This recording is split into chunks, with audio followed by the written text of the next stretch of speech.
she also makes sure that they are protected. She makes sure that even the government does its job properly when it comes to kids. Children have rights too, Mommy? Of course. So, Mommy, do I have the rights to a little ice cream? Right now, you have the right to go to bed. Be an advocate for children's rights. An invitation from the Office of the Children's Advocate.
If you no want pop down and fenke, you fi burn mosquito and run with dengue. So no make water settle in open container. For them me read up under the danger. Usher them out, run them away. Slap them with the zapper and down them with spray. Use mosquito net and mosquito screen. Protect your household, now make them come in. If you no want pop down and fenke, we fi burn mosquito and run with dengue. If pain lick your head and your joints and your eye, and you want fi vomit and your temperature high, it could be dengue, don't hesitate. See a doctor, don't self-medicate. For some painkiller can make you bleed and you will try to recover and no success. We no want pop down and fenke. We fi burn mosquito and run with dengue. A message from the Ministry of Health. Most will think domestic violence is a personal issue. Truth is, it affects the entire community. Educate yourself.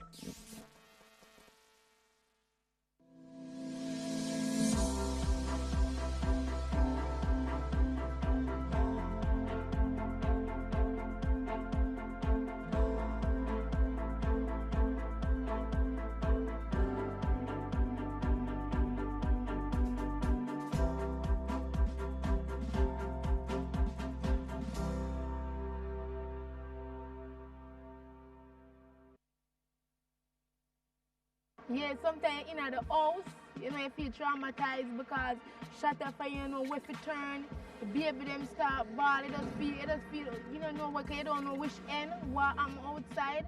And we can build a better Jamaica, by love. But somehow we just have a, naughty heart against people. But we can help each other, we can build each other, we can make a foundation here for better. Let's create a safer Jamaica. We can do it and we can build it. A message from the Ministry of National Security. Cha la la la la la la.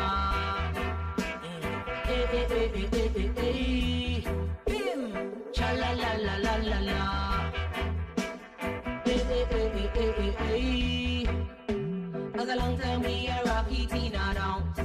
Me say a long time we a skunky Tina down. Long time we a flashy Tina down. Me say a long time we a skunky. This is Empress Sativa representing for PBCJ. Boom shakala who make the dancer go pack. Boom shakala who make the people them a rock. Boom shakala, promote a pocket fat selector, lift it from top on vinyl needle drop. Boom shakala, them never ready for no clash. Boom shakala, them chatting one bag of trash. Boom shakala, promote a pocket fat selector, lift it from top on vinyl needle drop. Special request vital and popular demand. It is the Empress Sativa live directing at the lawn. Bandy version normally them think a infant in a prom, and the lyrical machine known as a deadly weapon. PBCJ, keep it loud. Run jam master, turn young veteran. Wash belly for me, mama, but me poop a night one. Me a fashion, me na nappy baby in a bad. Man originator, feed me style, no copy, be no cop. I'ma see what I'm going in Jamaica, yeah. I wonder what the one cookie she up to. Mama call her. Hey, this is your girl Tisha, and me give you the latest news the fastest. Me not omnipresent, but me close to it. Me have people all over giving me the latest scoop.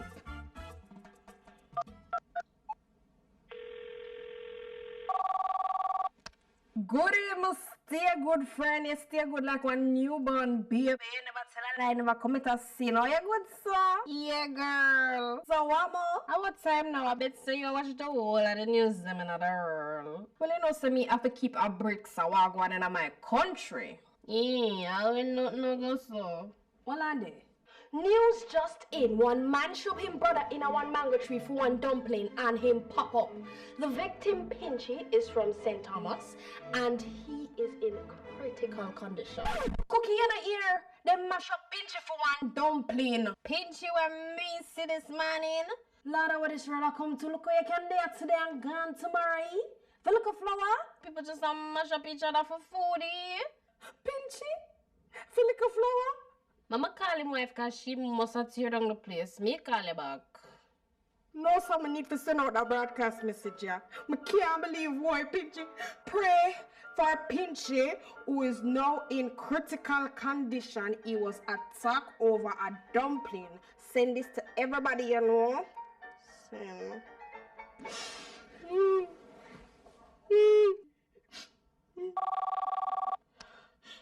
Yeah, girl, me there pray for Pinchy. Stop pray for Pinchy. Pinchy not need a prayer. Well, Andy, I did him dead. People like you, no better check for where you hear if I saw it going. Lord, look how me just send out the broadcast for the people them pray for him and him go dead. Just send out a broadcast, girl. Pinchy wife says she just done cook some brown stew fish for him and the only thing wrong with him, a bone stuck in him throat and him wash it down with little lemonade. Him even eat dumpling today. Pinchy not dead? Suppose Pinchy wife did their road and see a broadcast. Suppose the woman did drop down or suffer from shock for no reason. Lord, and not my fault. Me hear it on the news. Which news? Think before you broadcast. A reminder from the Broadcasting Commission. Where fake news I go. We are Jamaica, Jamaica. This is our home together. We'll make it safer for us all. Need to tell our children the things they need to hear. Yes, teach them what is right. No, there's no need to fight. Oh. Let's create a safer Jamaica. A message from the Ministry of National Security. We are Jamaica.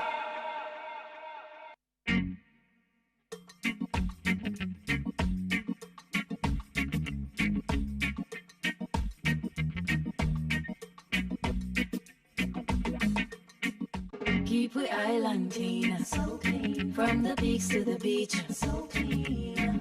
No dirty of Jamaica, please don't do it. Keep we island clean, so clean. From the peaks to the beach, so clean. No dirty up Jamaica, please don't do it.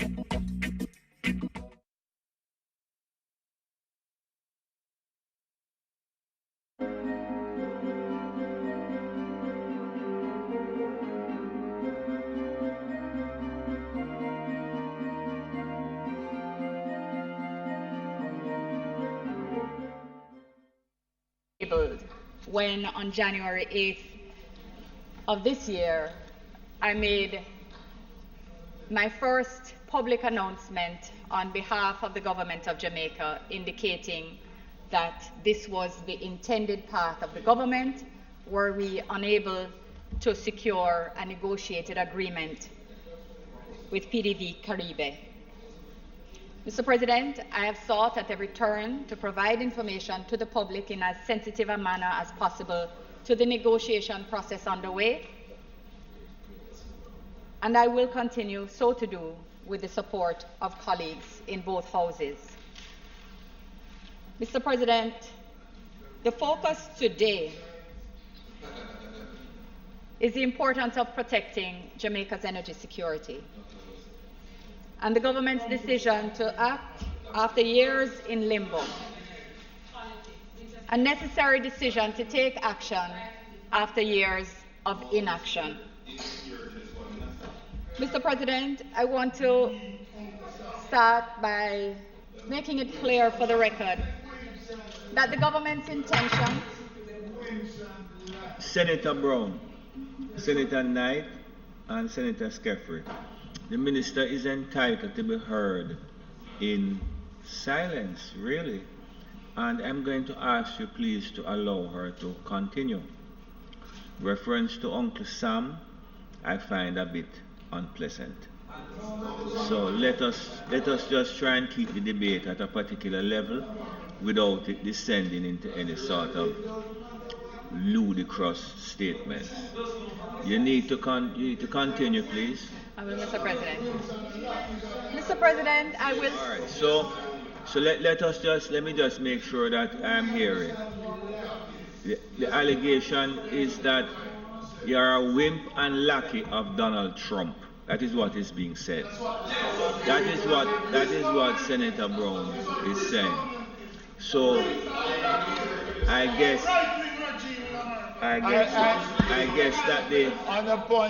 that the people will hear at what is being said. On a point of order, no one in the Senate has the right to misrepresent what is being said by any member of the Senate, and a misrepresentation was just done. And I hope it is never done again. No misrepresentation is permitted by no one in this Parliament, the Senate. Would you continue, please, Minister? Thank you. No point of order.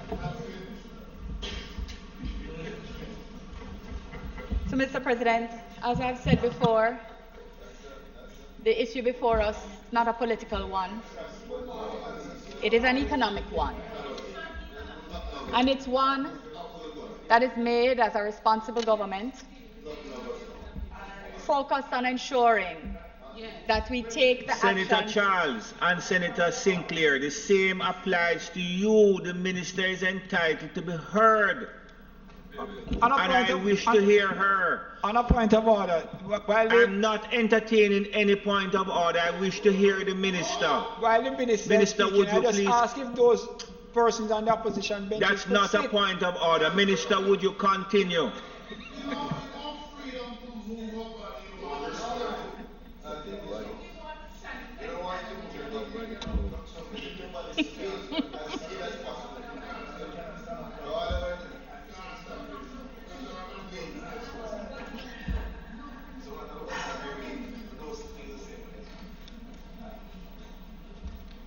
Mr. President, the matter before us is not a political issue. We've said it before. It's regretfully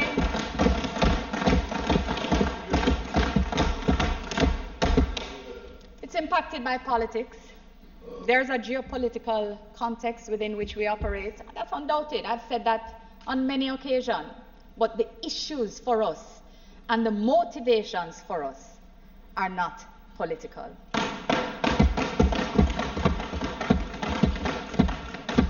At every step of our pronouncements on this process and every action we have taken, we have been clear and we have set out the reasons for which we act, and that is in the interest of the Jamaican people and the energy security on which they rely. The energy security on which they rely, Mr. President. Persons who wish to position it otherwise cannot understand what they're defending or who they're defending. But we are defending the Jamaican people and the energy on which they rely. We are clear. 100% clear. 100% clear.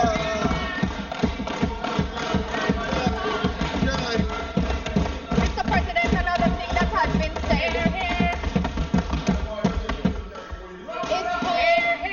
how hasty and rushed this process is after years of inaction. How hasty and rushed this process is. Not hasty, not rushed. And I'm going to take us through the process, Mr. President. Thank you, Leader. I'm going to take us through the process so that those persons who are listening can objectively assess and understand how it is that we got here, where we are, Mr. President. And so I'm going to go back and set this debate in context. Mr. President, Petrojam is clearly important to Jamaica, specifically to our energy security.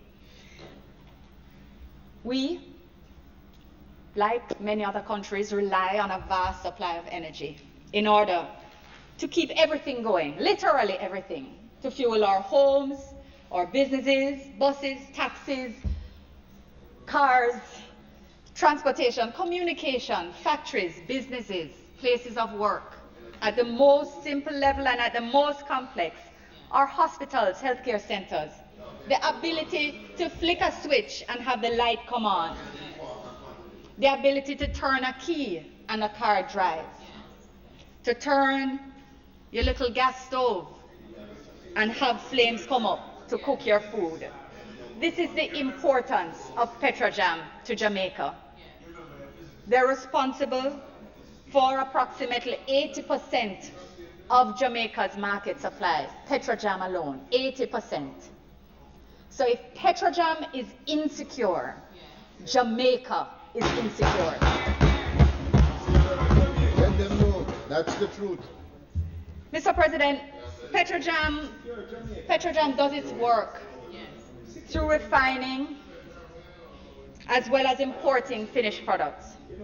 And the process can simply be described as Petrojam, the refinery, processing crude oil, which it purchases from foreign suppliers to produce things like cooking gas, kerosene for aviation fuel, tractors, and auto diesel or marine diesel, gas, both 87 and 90. And they also produce heavy fuel oil. And the primary market for HFO, heavy fuel oil, is electric utility companies, of course, which uses the fuel to generate electricity. So that's the link between Petrojam and the ability to flick a switch. Right now, that sector depends, and for the next few months, depends on petroleum for about 98% of what they do. 98% of their energy generation. So that's another link between Petrojam and our energy security. And again, I just want to make clear, energy security is not an academic concept. It is about the ability of the ordinary Jamaican to go to our workplace, flick on the light switch, and start to contribute to society as a productive citizen. It's as basic as that, Mr. President. Mr. President, since its establishment, The refinery has never really operated at full capacity. And from the year 2000, about $60 million have been spent on major retooling works such as tank repairs, tower and boiler replacements, but no major upgrade has been undertaken. Nothing has been done that would change the core capacity of the refinery to bring it in line with existing technologies, to increase its capacity, its operational efficiency. Nothing has been done for that, or its product range to meet market demands and financial viability, much less to meet upcoming global changes in the regulatory environment. So, Mr. President, the upgrade of the refinery for quite some time, for a long time, has been recognized as something that should be done.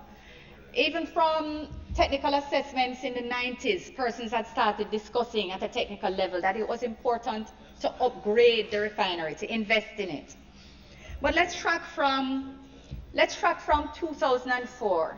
Let's track from 15 years ago, when the then Minister of Energy, Philip Paulwell, said in his sectoral debate right here in this Parliament, in this Garden House, in his presentation, he indicated that the upgrading of the Petrojam refinery would become and had become a central policy of the government of Jamaica to improve its capacity, cognizant that without the upgrade from 2004, and I quote, the refinery would be unable to meet upcoming changes in global fuel specifications. This was when these things were just on the horizon, like it was known that changes would come. Not now when we know that January 1, 2020 changes are going to come, so less than 12 months. This is from way back when it was said this is important, so it's now a central policy of Jamaica, 15 years ago. And that policy has been carried forward, the importance of the upgrade across administrations and beyond several agreements being signed. So let's go through that process, because when we talk about haste and premature, and we have to look at the process that got us to where we are. We don't have the luxury of separating for the purpose of any convenient narrative. There is a reality, and the truth matters. Facts matter. Facts matter.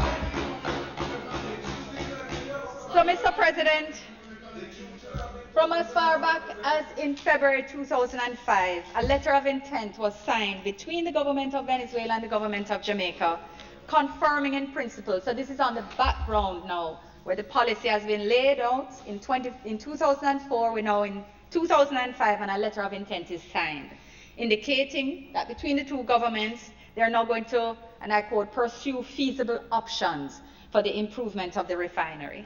And in June of that same year, further to that letter of intent, another memorandum of understanding was signed between the parties with a view to establishing the joint venture. So they said, we're now going to go further, and we're going to find a way to work together formally. And on August 14, 2006, a joint venture agreement was signed between PCJ, Petrojam, and PDV Caribe SA to cooperate in the ownership and management of Petrojam and to undertake the refinery upgrade, which was recognized in the agreement, actually written out, that it was recognized as critically important for the energy security of Jamaica.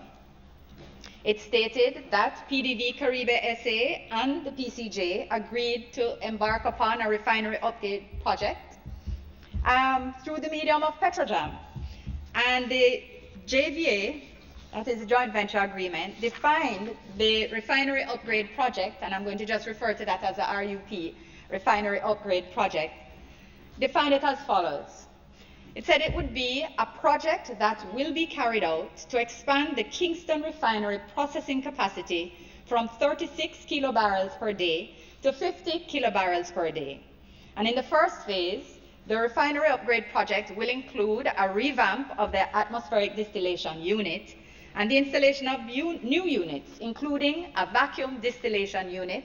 So remember that vacuum distillation unit, it will come up again later, a naphtha reformer.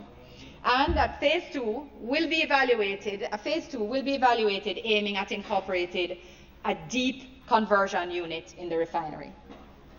Mr. President, the JVA also stated that in order to facilitate its purposes, the parties would enter into a share sale and purchase agreement. An agreement whereby PCJ would sell and PDV Caribe would buy shares in Petrojam. And that agreement was signed in August 2007, selling 49% of the shares in Petrojam for the sum of $63.7 million, based on valuations by internationally recognized consultants with expertise in valuing assets in the energy sector, including Muse Stansell. So the agreement was signed with the intention, and the shares were sold with the intention of facilitating the upgrade that everybody agreed was critical to Jamaica's energy security. So we know that almost immediately thereafter, 2008, 2010, 11, maybe we could even say as far, the global financial crisis, the world economic crisis, the worst crisis that had hit the world in 80 years, affected everyone, and Jamaica wasn't immune. So we were not able to move forward at that time. But despite discussions, commitments, negotiations, since then, because that's some time ago now, the RUP still has not been achieved, although it has been acknowledged at every step by ministers across political administration and otherwise that the RUP was critical and critically important.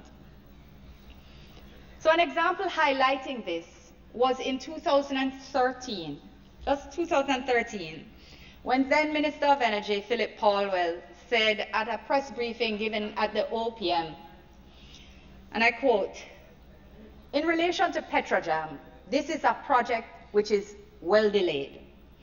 If Petrojam is not upgraded and expanded, we will have to shut it down. It is as simple as that."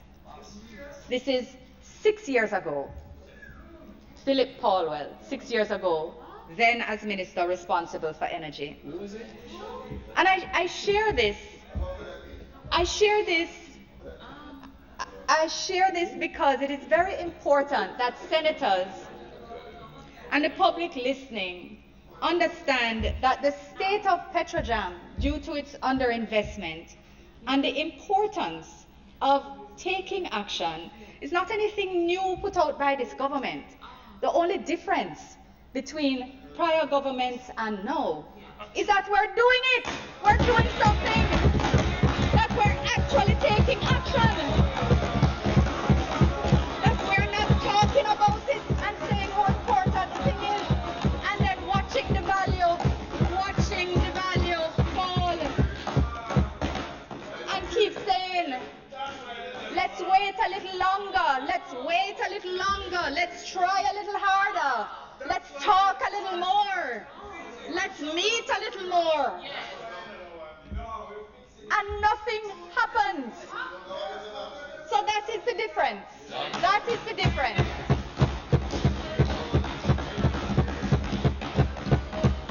So when people talk about hasty and premature,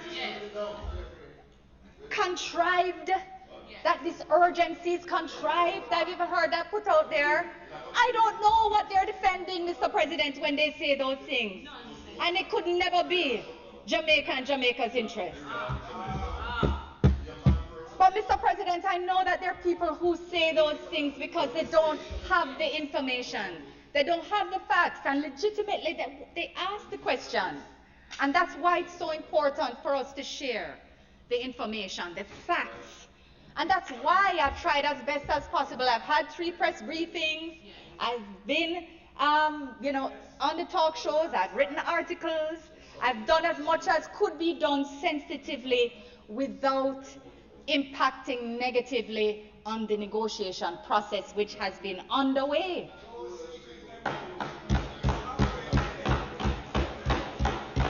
Mr. President, we've had frequently asked questions published in the press.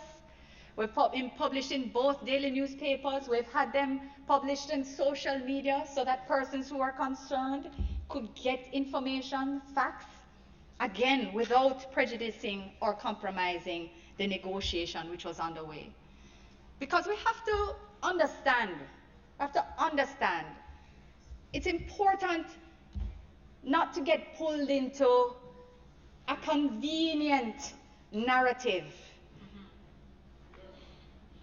about what should be shared if what should be shared compromises the Jamaican interest, or if it compromises a process that is underway.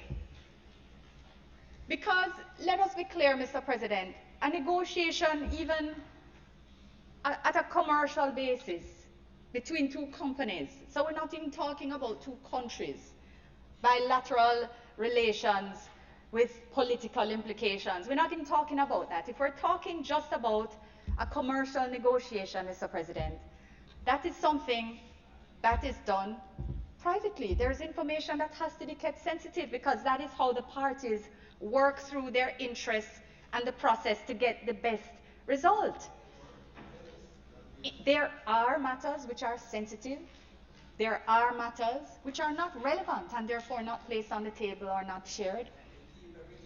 But you have a process and you try as best as possible to be faithful to it. Imagine how much more sensitive that becomes, Mr. President, when it is done at a country level. Imagine how much more sensitive those things are. And I've said it before, so I'll say it again to share with this House, of course, that since I was appointed in October to lead the negotiating team in respect of the repurchase of the shares, I have tried as best as possible to share without compromising the process. But one could never seek to put everything on the table, as some people are saying, and have a sensible negotiation. That's not how they're done. So I understand that everybody doesn't negotiate every day about commercial things, so that everybody doesn't understand that process, and they might therefore be persuaded by that kind of argument. But there are people who know better. There are people who understand, Mr. President, and when they put misinformation or try to mislead people about the implications of information being shared or not shared, I have to ask who they're defending. And the Jamaican people must ask. The Jamaican people must ask them, who are you defending? They must ask. So, Mr. President, Mr. President, Mr. Brown, please. Senator Brown, come on.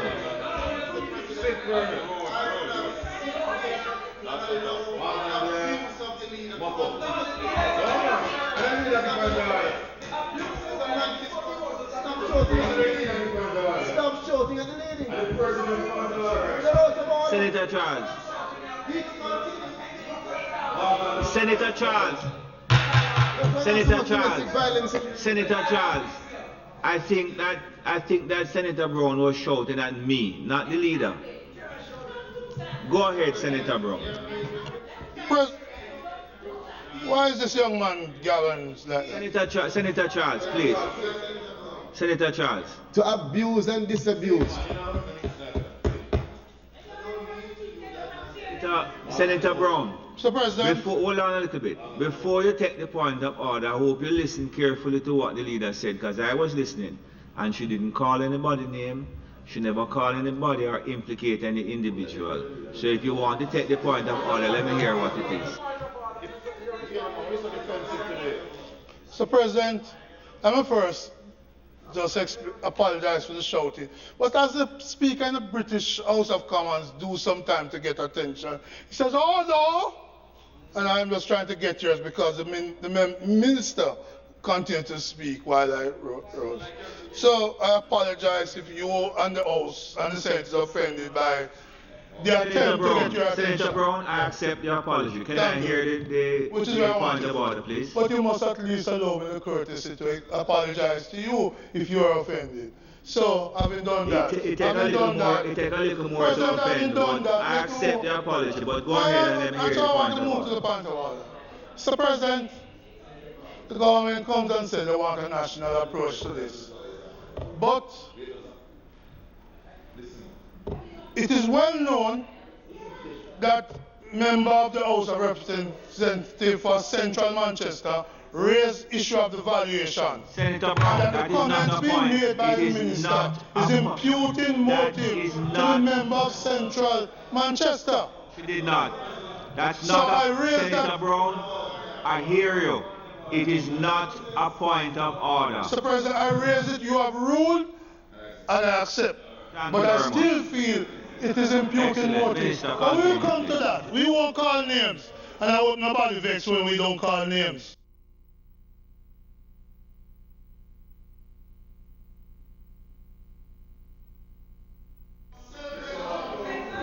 Mr. President. Mr. President.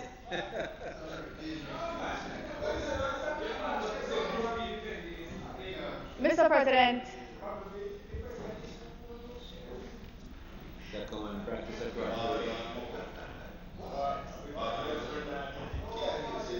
Let me continue to share the facts about how we have gotten here. Right. So,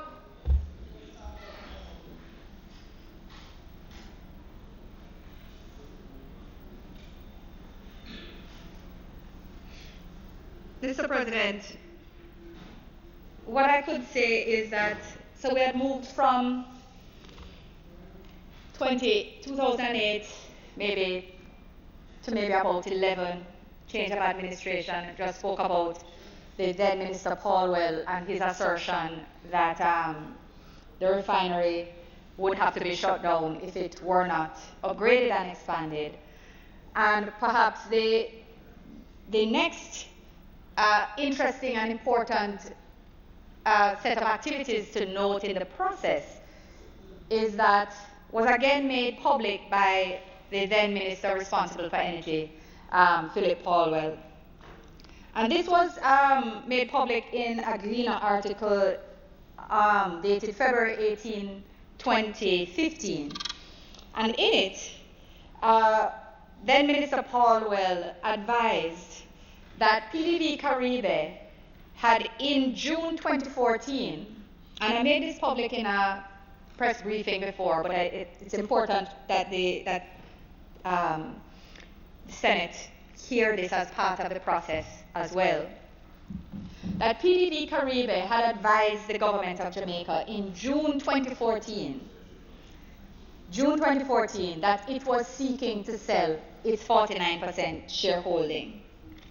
So Minister Paulwell advised on February 16, 2015, that he had received this notice about the prospective sale discussions that had started in June, and he announced that he would have a definitive announcement to make on the matter within 30 days.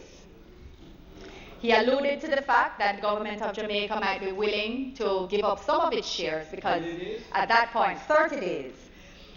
He said the government might be willing to give up some of its shares to sell them in order to facilitate investment, and said that he didn't think that the government needed to be a majority owner of the refinery, and that maybe the sale would be a way to fund an upgrade, which didn't seem to be affordable to Jamaica. So in February 16, 2015, he said in 30 days, he's going to make a definitive statement, update on that. Good question. Nothing. Nothing. Nothing. February 2015, 1 year before the election. There was no election that happened then.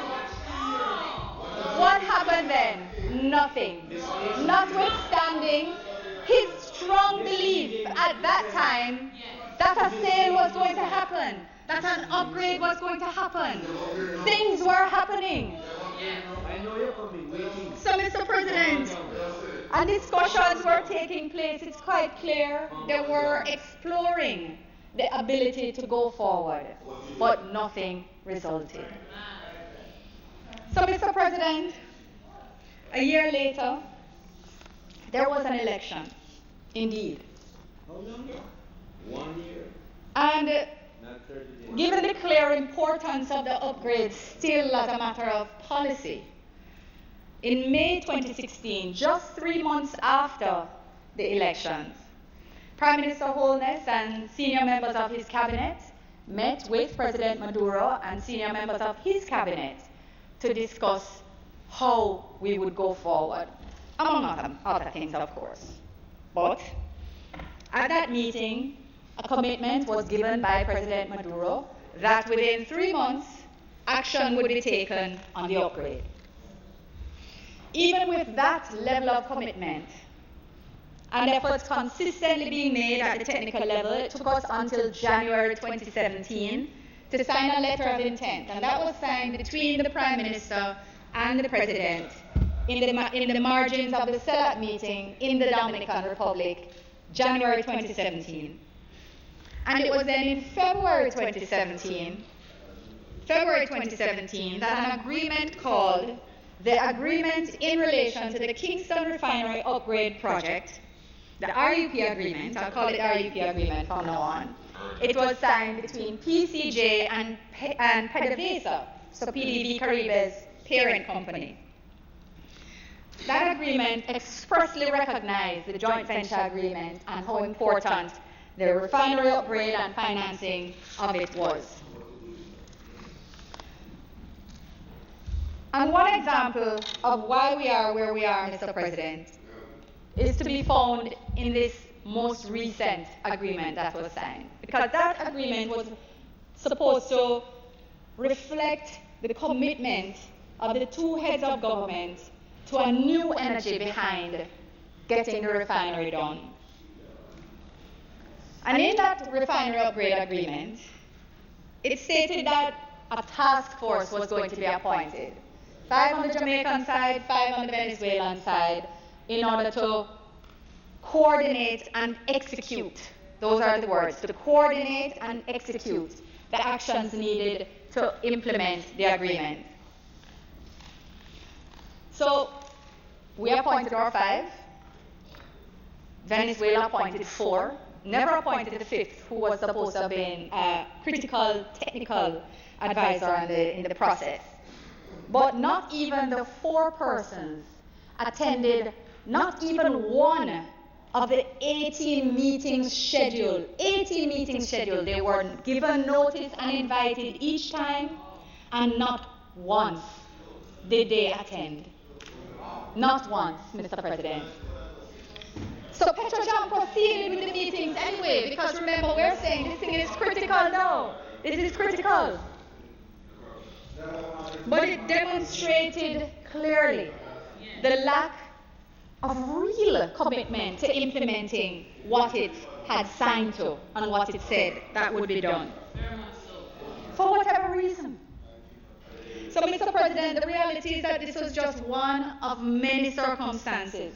Perhaps the same, let me not even speculate, but it's just one of many circumstances. And the ultimate result is that our energy security was just not addressed.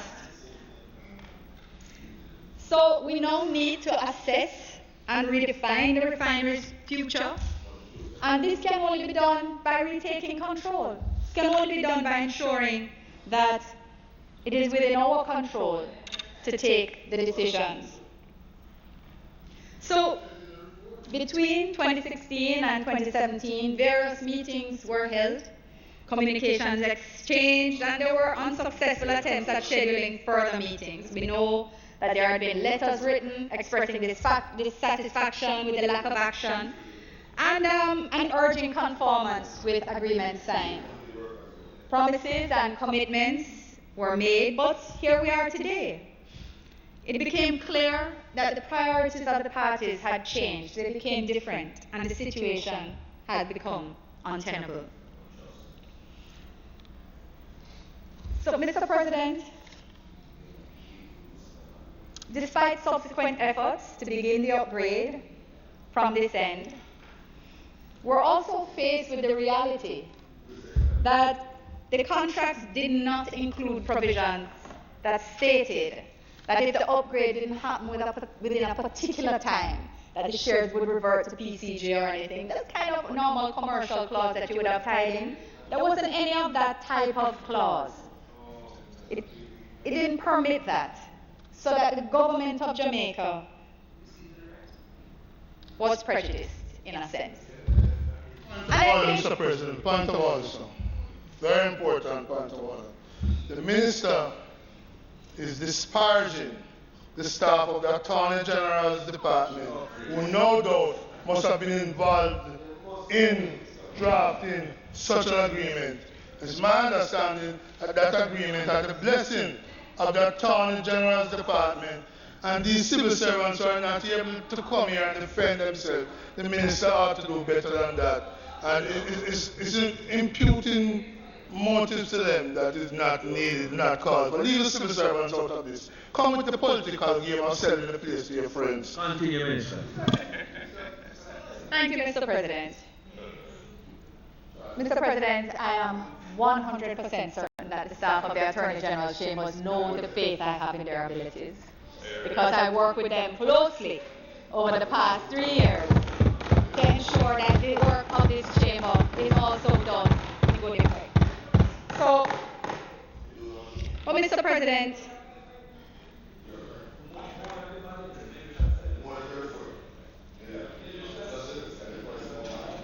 Mr. President,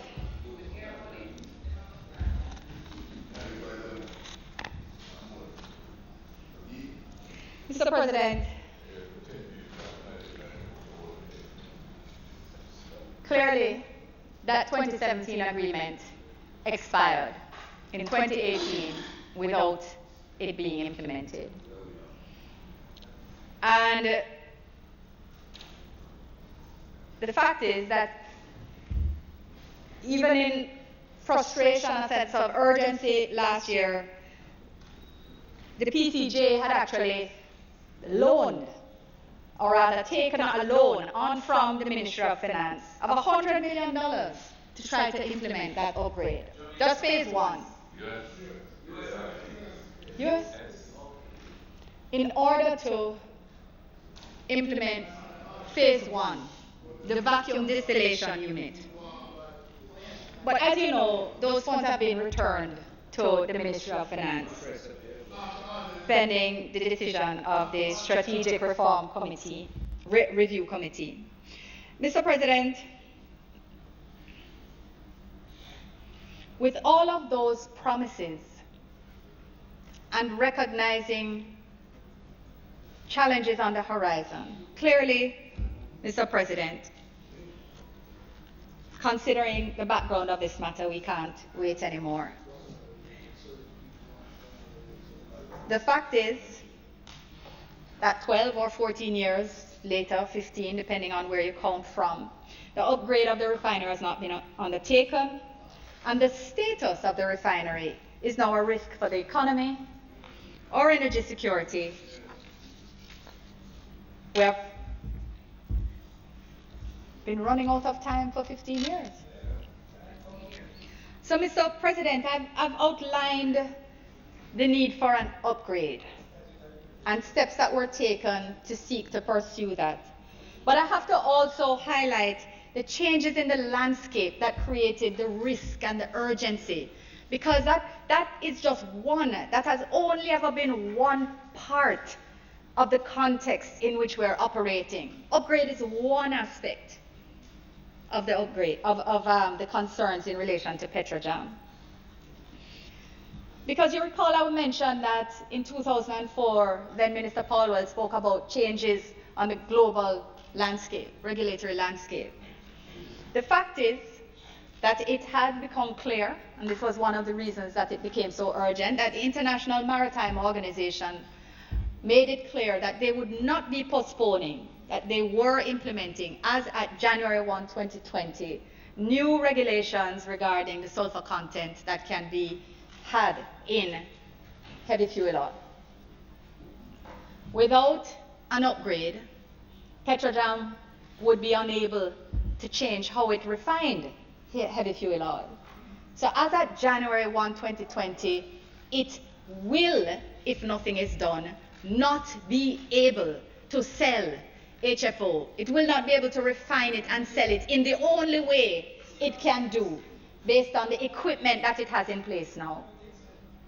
So I've been saying that from that announcement on January 8th, that was one of the key risks to the operational risk to the, or rather the risk to the refinery's operations. That was one of the key risks identified on January 8th, Mr. President, and it's been reiterated, it's been repeated in different fora, it has been pointed out in the House and otherwise. Secondly, one of the changes in the landscape has of course also been the transition by the Jamaica Public Service Company to LNG in June of this year, scheduled to come on stream for June of this year. Recognizing that JPS comprises 50% of Petrojam's market, certainly that's a huge change. That's a huge loss that has to be accommodated. So their conversion to LNG is of significant impact to Petrojam. So these are two very major risks that have been pointed out at every step of the way. So I want to make it clear that when we speak about the importance of decision making, it's not made in a vacuum. And these things are real, and they have come closer and closer until they are now imminent. Well, Mr. President, the decision to proceed with this bill today is based not only on these technical issues, which will require risk mitigation and planning on the part of management, notwithstanding, because it is important, Petrojam is important to us in this stage that we are in. I've expressed that and made that clear. But there are also difficulties that are being faced by the energy sector arising from sanctions imposed by the United States Executive Order 13808, dated August 24, 2017. Those pose a real concern, and I'll bring us forward shortly. So the 2017 sanctions, and you'll remember when those came out, Mr. President, because when they came out, we were in the hurricane season. 2 to 3 weeks of oil supplies in Petrojam in hurricane season. Sanctions are issued, and suppliers start to say, whoa, what's the story with your relationship with the government of Venezuela and the share ownership here? Banks started to hesitate to supply, to allow transactions to be processed, and suppliers raised concerns. It is true, 100% true. The Ministry of Foreign Affairs and Foreign Trade, the ministry responsible for energy, the Office of the Prime Minister, Petrojam itself, and their external counsel that had been retained for the purpose in the United States had to work hard to seek to ensure that we were able to get just a comfort letter. Because remember, Petrojam was not defined as a sanctioned entity. It didn't fall squarely within the brackets. But the risk the risk that was perceived by the suppliers, by the banks, by persons who would be fined, or if there were to have fallen afoul of the sanctions, the risk they perceived, those were real. And there's no action that can be taken that would have prevented them from taking the actions which they were proposing to take, which is to stop business transactions with Petrojam. So thankfully, we were able to work through that at that time. But it was challenging. And although we managed the issue into submission, the fact is that we have still had to answer concerns and provide that letter and indicate to new suppliers at each turn, or when banks raise the questions again, they had to be assured that Petrojam, notwithstanding its joint venture arrangement, was not a sanctioned entity and it was permissible to do business with them. And we should probably note that at this point in time, that is in 2017, August, in the wake of the executive order, it was around that time we would now have been close to 6 months into, would have been around 6 months into the Kingston RUP agreement. There were challenges. Clearly, the Venezuelan counterparts were not undertaking their commitments. And at the same time, Petrojam itself was having a heightened operational risk threshold because of the sanctions. So then Minister Wheatley started discussions with his counterpart regarding repurchasing the shares, the government of Jamaica repurchasing its shares. So our efforts continued after that at both the informal and formal levels. So, Mr. President, the Speaker's time has expired.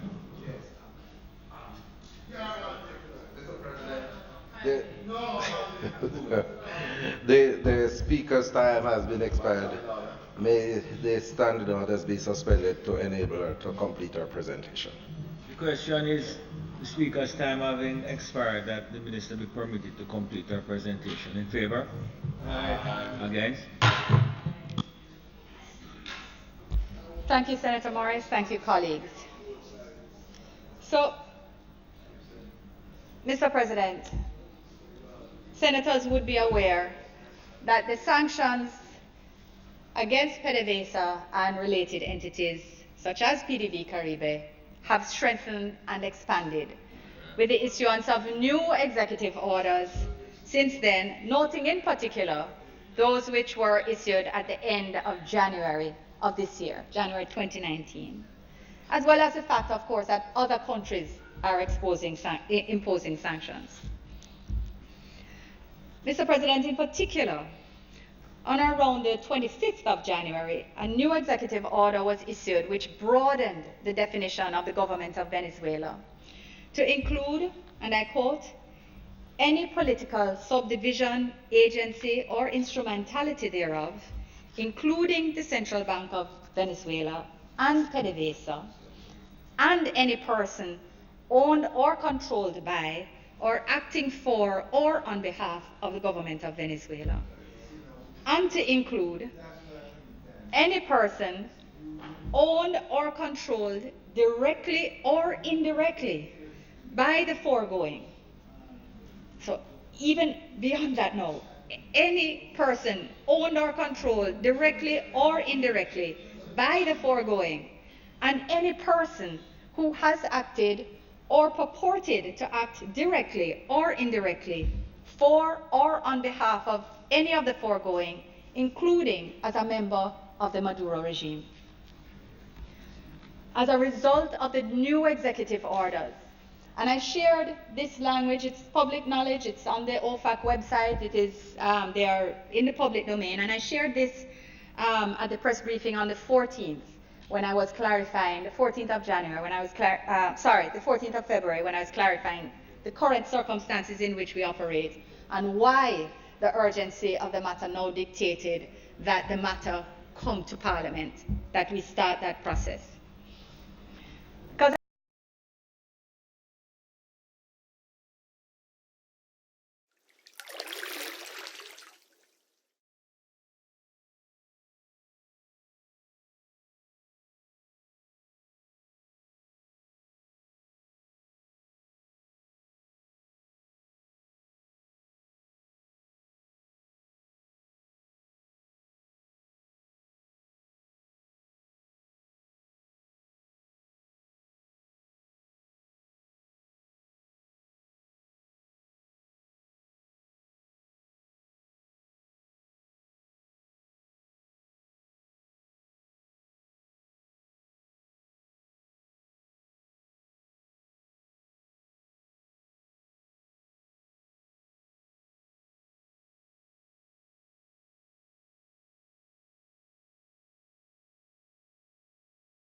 Been trying to send out notices to say, we're not a sanctioned entity, we're not a sanctioned entity, so you can do business with us. That's where Petrojam is now, trying to unruffle feathers while companies are taking legal advice.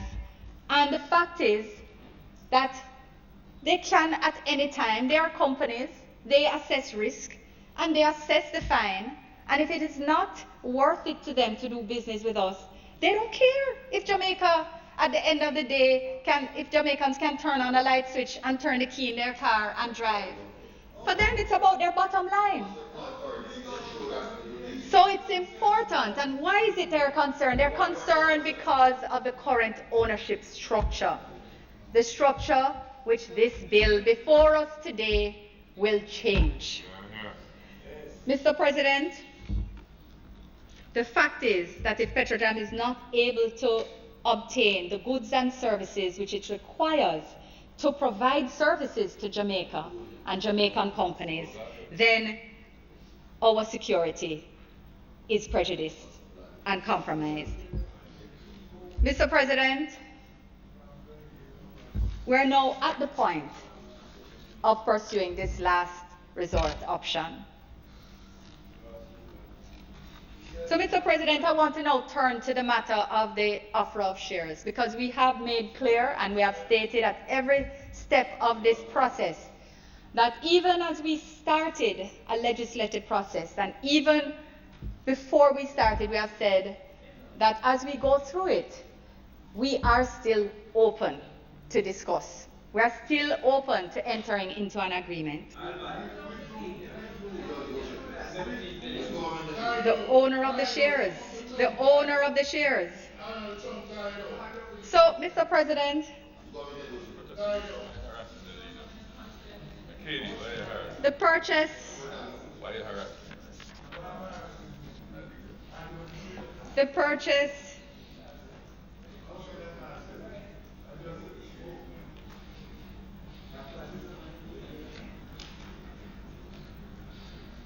we have not achieved the desired outcome, is what I'll say, Mr. President.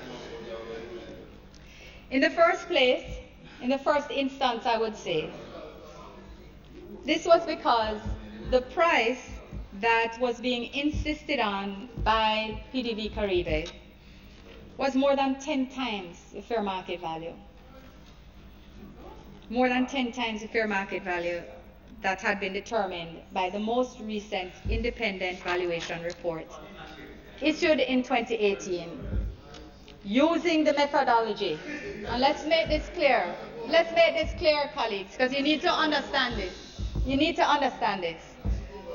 That this valuation report was using the same methodology that was used to sell them the shares in 2007. The same methodology. It used the income approach, which is one as is, no major upgrades, as it was then, because one was uncertain, 22-year life period of the refinery looked at, and that's the life that was looked at for the valuation report. As is, no major upgrades, because clearly the economic prospects are uncertain. So clearly, one could never justify to the Jamaican people a price that's 10 times fair market value, determined by an independent valuation report done by a globally respected company with experience, extensive experience in valuing assets within the energy sector. One that had been used by PDV Caribe and by PDVSA in other jurisdictions all over the world, and had also been involved in the valuation in 2006, the one that was used to sell them the shares. So same company involved, same methodology, the income approach, and again, not anticipating any upgrade.